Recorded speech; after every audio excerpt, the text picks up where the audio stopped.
Hi hello friends, ಎಲ್ಲರೂ ಹೇಗಿದ್ದೀರಾ? ಎಲ್ಲರೂ ಚೆನ್ನಾಗಿದ್ದೀರಾ ಅಂತ ತಿಳ್ಕೊತಾ ಇವತ್ತಿನ ವಿಡಿಯೋನ ಶುರು ಮಾಡೋಣ ಬನ್ನಿ. ಇವತ್ತಿನ ವಿಡಿಯೋದಲ್ಲಿ ನಾನು ಮಟನ್ ಚಿಲ್ಲಿ ಡ್ರೈ ಮಾಡೋದು ತೋರಿಸ್ತಾ ಇದ್ದೀನಿ. ಸೊ ಕುರಿ ಮಟನ್ ಚಿಲ್ಲಿ ಡ್ರೈ ಮಾಡೋದು ಹೇಗೆ ಅಂತ ಹಾಗಾದರೆ ನೋಡೋಣ.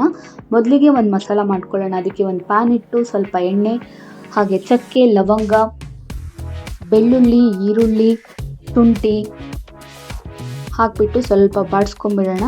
ಹಾಗೆ ಇದಕ್ಕೆ ಗಸಗಸೆ ಮತ್ತು ಹಸಿಮೆಣಸಿನ್ಕಾಯಿ, ಸ್ವಲ್ಪ ತೆಂಗಿನಕಾಯಿ, ಅಂದರೆ ಒಂದು ತೆಂಗಿನಕಾಯಿ ತುಂಬಾ ಚೂರು ಜಾಸ್ತಿ ಹಾಕ್ಕೋಬೇಡಿ, ಕಸೂರಿ ಮೇಥಿ, ಹಾಗೆ ಸೋಂಪ ಪೌಡರು ಮತ್ತು ಕಲ್ಹೋವು, ಗಸಗಸೆ ಇದಿಷ್ಟನ್ನು ಹಾಕಿಬಿಟ್ಟು ಲೈಟಾಗಿ ಬಾಡಿಸ್ಕೊಳ್ಳಿ. ಇದಕ್ಕೆ ಒಣಮೆಣಸಿನ್ಕಾಯಿ ಹಾಕಿಬಿಟ್ಟು ಲೈಟಾಗಿ ಬಾಡಿಸ್ಕೊಳ್ಳಿ.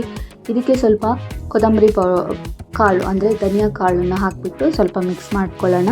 ನೀವು ಪೌಡರ್ ಹಾಕಬೇಡಿ, ಇದೇ ಥರ ಮಸಾಲಾನ ಮಾಡ್ಕೊಳ್ಳಿ, ಯಾಕಂದರೆ ತುಂಬ ಚೆನ್ನಾಗಿರುತ್ತೆ ಟೇಸ್ಟ್. ಅದಕ್ಕೋಸ್ಕರ ಇದಿಷ್ಟನ್ನು ಲೈಟಾಗಿ ಬಾಡಿಸ್ಕೊಂಡು ಆದಮೇಲೆ ಸೋಂಪ ಕಾಳಿದ್ರೆ ಹಾಕ್ಕೊಳ್ಳಿ ಡೈರೆಕ್ಟಾಗಿ, ಇಲ್ಲಾಂದರೆ ಪೌಡರ್ ಮಾಡಿದಿತ್ತು ಅಂದರೆ ಪೌಡರ್ ಸೇರಿಸ್ಕೊಳ್ಳಿ, ಅಂದರೆ ಜಾಸ್ತಿ ಹಾಕಬೇಡಿ.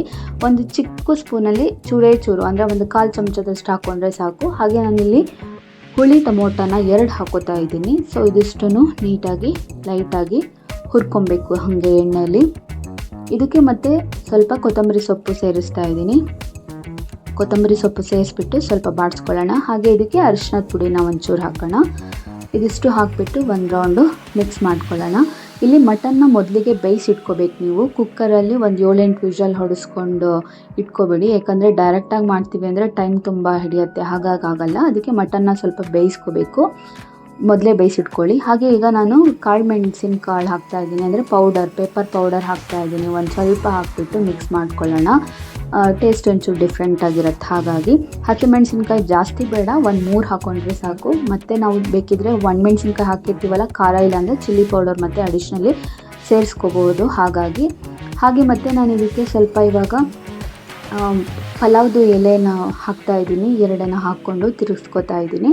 ಇದಿಷ್ಟು ಉರಿ ಆಫ್ ಮಾಡೋಣ, ತಣ್ಣಗಾಗೋದಕ್ಕೆ ಬಿಡೋಣ. ಈಗ ಮತ್ತೆ ಅದೇ ಪ್ಯಾನ್ಗೆ ನಾನು ಸ್ವಲ್ಪ ಎಣ್ಣೆ, ಪಲಾವ್ ಎಲೆ ಮತ್ತು ಈರುಳ್ಳಿ ಹಾಕಿಬಿಟ್ಟು ಬಾಡಿಸ್ತಾ ಇದ್ದೀನಿ. ಇದಕ್ಕೆ ನಾನಿಲ್ಲಿ ಮತ್ತೆ ಚಕ್ಕೆ, ಲವಂಗ, ಮಸಾಲ ಪದಾರ್ಥನ ಎಲ್ಲ ನಾನೇನು ಸೇರಿಸ್ತಾ ಇಲ್ಲ, ಯಾಕಂದರೆ ಆಲ್ರೆಡಿ ನಾವು ಮಸಾಲಕ್ಕೆ ಹಾಕಿರೋದ್ರಿಂದ ಇದಕ್ಕೆ ಅಡಿಷ್ನಲ್ ಹಾಕ್ಕೊಬೇಕಂತ ಇಲ್ಲ, ಯಾಕಂದರೆ ಮತ್ತೆ ಸ್ಮೆಲ್ಲೆಲ್ಲ ತುಂಬ ಜಾಸ್ತಿ ಆಗಿಬಿಡುತ್ತೆ. ಹಾಗಾಗಿ ಲೈಟಾಗಿದ್ದರೆ ಸಾಕು.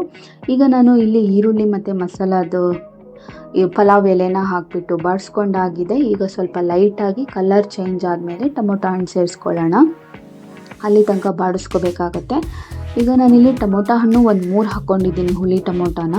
ನೀವು ಎಷ್ಟು ಮಾಡ್ತಾಯಿದ್ದೀರಾ ಅದ್ರ ಮೇಲೆ ಡಿಪೆಂಡು. ನಾನಿಲ್ಲಿ 1 kg ಮಾಡ್ತಾ ಇರೋದ್ರಿಂದ ನಾನು ಈ ಥರ ಇಷ್ಟು ಪ್ರಮಾಣದಲ್ಲಿ ಮಸಾಲ ಮಾಡ್ಕೋತಾ ಇದ್ದೀನಿ. ನೀವೇನಾದ್ರು ಜಾಸ್ತಿ ಮಾಡ್ತೀವಿ ಅಂತ ಅಂದ್ಕೊಂಡ್ರೆ ಎಲ್ಲ ಸ್ವಲ್ಪ ಜಾಸ್ತಿ ಹಾಕೋಬೇಕಾಗತ್ತೆ. 1 kgಗೆ ನಾನು ಮಾಡ್ತಾ ಇರೋದಷ್ಟು ಸಾಕು. ಈಗ ಇದಿಷ್ಟನ್ನು ಸ್ವಲ್ಪ ಬಾಡಿಸ್ಕೊಳ್ಳೋಣ. ಪ್ಲೇಟ್ ಮುಚ್ಚಿ ಆಯಿತು. ಈಗ ಸ್ವಲ್ಪ ಬೆಂದಿದೆ ಈಗ ಟೊಮೊಟೊ, ಈರುಳ್ಳಿ. ಇದಕ್ಕೆ ನಾನು ಬೇಯಿಸಿರುವಂತಹ ಕುರಿ ಮಟನ್ನ ಸೇರಿಸ್ತಾ ಇದ್ದೀನಿ. ಸೊ ಕುರಿ ಮಟನ್ ಬೇಯಿಸ್ಕೋಬೇಕಾದ್ರೇ ಉಪ್ಪು ಹಾಕಿದ್ದೆ ನಾನು. ಈಗ ನಿಮಗೆ ಎಷ್ಟು ಬೇಕು ಅಂತ ನೋಡ್ಕೊಂಡು ಆಮೇಲೆ ಸೇರಿಸ್ಕೊಳ್ಳಿ. ಈಗ ಇದಿಷ್ಟು ನೀಟಾಗಿ ಒಂದು ರೌಂಡು ಮಿಕ್ಸ್ ಮಾಡೋಣ. ಇದಿಷ್ಟು ಮಿಕ್ಸ್ ಮಾಡಿಕೊಂಡು ಈಗ ನಾನು ಇದಕ್ಕೆ ಚಿಲ್ಲಿ ಪೌಡರ್ ಹಾಕ್ತಾ ಇದ್ದೀನಿ, ಒಂದು 2 ಸ್ಪೂನಷ್ಟು. ಯಾಕಂದರೆ ಮೆಣಸಿನ್ಕಾಯಿ ಹಾಕಿದ್ನಲ್ಲ, ಒಣಮೆಣಸಿನ್ಕಾಯಿ ಅಷ್ಟೊಂದು ಖಾರ ಇರಲಿಲ್ಲ ಅದು, ಹಾಗಾಗಿ ಸ್ವಲ್ಪ ಚಿಲ್ಲಿ ಪೌಡರ್ ಎಕ್ಸ್ಟ್ರಾ ಹಾಕ್ಕೊಂಡೆ. ಈಗ ರುಬ್ಬಿರುವಂತಹ ಮಸಾಲಾನ ಹಾಕಿಬಿಟ್ಟು ನೀಟಾಗಿ ಒಂದು ರೌಂಡು ಮಿಕ್ಸ್ ಮಾಡ್ತೀನಿ. ಇದಕ್ಕೆ ನೀರು ಅಂತ ಏನೂ ಹಾಕೋಕ್ಕೆ ಹೋಗಬೇಡಿ, ಡ್ರೈ ಥರನೇ ಇರಲಿ.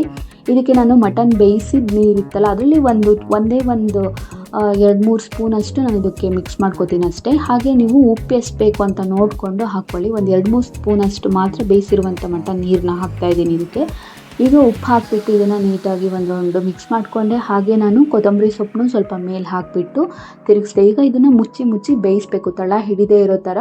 ಇದನ್ನು ಸ್ವಲ್ಪ ಪ್ಲೇಟ್ ಕವರ್ ಮಾಡಬೇಕು ಮತ್ತು ತಿರುಗಿಸ್ಬೇಕು.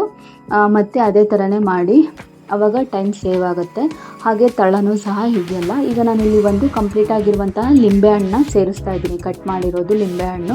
ಬೀಜ ತೆಗೆದ್ಬಿಟ್ಟು ಸ್ವಲ್ಪ ಹಾಕ್ಕೊಳ್ಳಿ. ಹುಳಿ ಟೊಮೊಟೊ ಇತ್ತು, ಬಟ್ ಅದೂ ಲಿಂಬೆಹಣ್ಣು ಸ್ವಲ್ಪ ಹಾಕಿದರೆ ಇನ್ನೊಂದು ಸ್ವಲ್ಪ ಚೆನ್ನಾಗಿರುತ್ತೆ. ಹಾಗಾಗಿ ನೀವು ಸಹ ಇದೇ ಥರ ಟ್ರೈ ಮಾಡಿ ಅಂತ ಹೇಳ್ತೀನಿ. ಇಲ್ಲಿ ನಾನು ಮೊಸರೆಲ್ಲ ಏನೂ ಹಾಕ್ತಾ ಇಲ್ಲ, ಬರೀ ಇಷ್ಟರಲ್ಲೇ ಮಾಡ್ತಾಯಿದ್ದೀನಿ. ಈಗ ಇದು ಆಲ್ಮೋಸ್ಟ್ ಬೇಯ್ತಾ ಇದೆ. ಇನ್ನು 1-2 ಮಿನಿಟ್ಸಲ್ಲಿ ಇದು ಮಟನ್ ಚಿಲ್ಲಿ ಡ್ರೈ ರೆಡಿ ಆಗುತ್ತೆ. ನೋಡ್ತಿರ್ಬೋದು, ತುಂಬ ಚೆನ್ನಾಗಿರುತ್ತೆ. ಯಾರಾದ್ರು ಗೆಸ್ಟ್ಗಳು ಬಂದವಾಗೆಲ್ಲ ನೀವು ಮಾಡ್ಬೋದು, ಇಲ್ಲ ನಿಮಗೇನೆ ನೀವು ಸಂಡೇ ಸ್ಪೆಷಲ್ ಅಂತೆಲ್ಲ ಮಾಡ್ಕೊತೀನಿ. ಮಟನ್ ಚಿಲ್ಲಿ ಡ್ರೈ ಇವಾಗ ನೋಡ್ತಿದ್ದೀರಲ್ಲ ರೆಡಿ ಆಗಿದೆ. ಮತ್ತು ನೀವು ಕೊತ್ತಂಬರಿ ಸೊಪ್ಪು ಹಾಕಿ ಒಂದು ಪ್ಲೇಟಿಗೆ ಸರ್ವ್ ಮಾಡಿ ತೋರಿಸ್ತಾ ಇದ್ದೀನಿ ನೋಡಿ. ಸೊ ಬಿಸಿ ಬಿಸಿ ಮಟನ್ ಚಿಲ್ಲಿ ಡ್ರೈ ರೆಡಿ ಆಗಿದೆ. ಈ ವಿಡಿಯೋ ನಿಮಗೆ ಇಷ್ಟ ಆಗಿದ್ರೆ ದಯವಿಟ್ಟು ಲೈಕ್ ಮಾಡಿ, ಸಬ್ಸ್ಕ್ರೈಬ್ ಮಾಡಿ, ಹಾಗೆ ಮತ್ತೆ ಬೇರೆ ವಿಡಿಯೋಗಳಿಗೆ ವೆಯ್ಟ್ ಮಾಡಿ ಅಂತ ಹೇಳ್ತಾ ಇಲ್ಲಿಗೆ ಮುಗಿಸ್ತಾ ಇದ್ದೀನಿ. ಟಾಟಾ ಬಾಯ್ ಬಾಯ್.